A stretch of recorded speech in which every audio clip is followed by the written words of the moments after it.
Now, before we get to our next award, I'd like to call upon Phil Gordon, SCI Deputy Director, to tell us more about the SCI AmeriCorps program. Good afternoon, and welcome to everyone who has joined us today.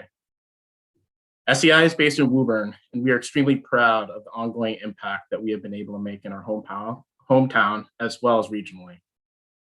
When the reality of COVID-19 as a long-term proposition set in for me and many others around this time last year, I tried my best to focus on the potential positives and opportunities that the pandemic could present, especially for smaller community-based organizations like SCI. While David shared some ways SCI pivoted to meet community needs, we also pressed ahead with new program initiatives in spite of the challenges presented by the pandemic. One pilot program SCI ran this spring was the Youth Grant Pitch Contest, where 35 local teams participated in developing community projects addressing the mental health needs of their peers. 6 youth teams committed to a month-long learning experience where they were paired with a volunteer coach who mentored participants as they developed their proposals over 4 weeks. The program wrapped up with a virtual pitch contest where team presentations were scored by a panel of judges who awarded $4,000 in grant funds to selected groups that will complete their projects over the next 6 months. For me, the positive impact of the pitch contest was clear. I saw each young person grow their self-confidence throughout the program, and every team came up with innovative and impactful projects.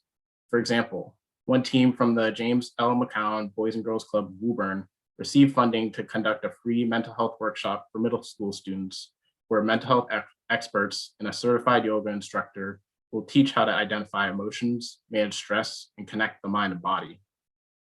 I was also able to see the effect on our volunteer coaches, who were excited to share their professional knowledge while also being impressed by the next generation of young leaders. And I knew the pitch contest was a success when our volunteer panel of judges had a tough time deciding how to distribute the funding because the youth presentations were so impressive. Next year, I'm excited to share that SCI plans to expand this opportunity for more impact to more youth in greater Boston communities. SCI also supports youth success in Greater Boston by connecting young people with the relationships, experiences, and resources they need to succeed through the SCI AmeriCorps program. Each year between September and June, over 20 SCI AmeriCorps members engage in volunteer outreach and capacity building activities that increase volunteer engagement, provide leadership training, and create service learning opportunities for youth serving programs at our nonprofit organizations. Our SCI AmeriCorps members seek to increase social capital of young people by serving one of 2 roles. First, our volunteer outreach coordinators build capacity to support volunteer engagement efforts for youth-focused programming through organizing community events, community outreach efforts, and program management. And second, our youth leadership coordinators build capacities to support youth development efforts through direct academic support, community service learning activities, and leadership opportunities. This service year obviously brought new and unpredictable challenges for our program and members. I've been blessed to lead, support, and guide our 2021 cohort of young women and men who have all made significant sacrifices in service this year. I know firsthand that the impact of each of our members was needed more than ever during the pandemic.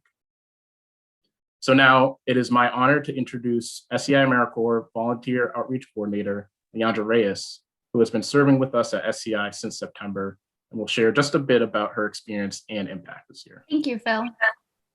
When the pandemic made its mark last year, I was serving as the Youth Leadership Coordinator with Girls Inc. of Lynn. Being the advisor to 6 teenage girls during a time of so much unknown taught me a lot about the importance of relationships. For many of the youth I served, Girls Inc. was their safe place, and it was suddenly taken from them. I knew that beyond our weekly meetings, I needed to create a separate space for them to express their feelings. Having one-on-one check-ins with the youth was a priority for me to ensure that they had the support they needed. This helped me prepare for my 2nd year of service with SCI. The one-on-one check-ins only strengthened the relationships I had and continue to have with those youth.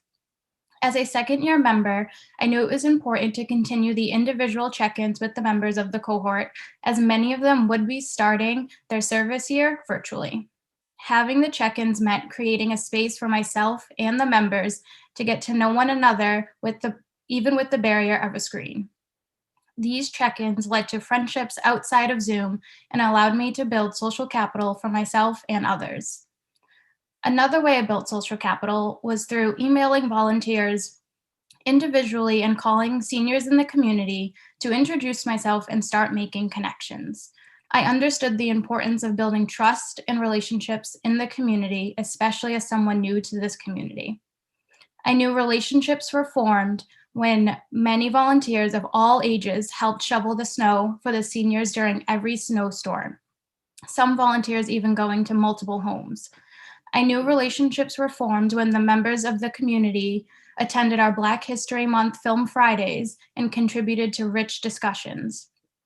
I knew relationships were formed during our leaf raking event when I went to a senior's house to distribute extra supplies for the volunteers and ended up spending 45 minutes speaking with the woman who lived there, with masks on, of course. We talked about anything and everything, and I'll never forget the smile on her face as she said, "Thank you so much for talking with me." I knew there would be significant challenges this service year, but I'm proud of the efforts we made to keep building and strengthening our community. Now I know that I can continue to support and serve people wherever I go, and that with whatever I do, and I look forward to continuing making positive impacts in my community. Thank you.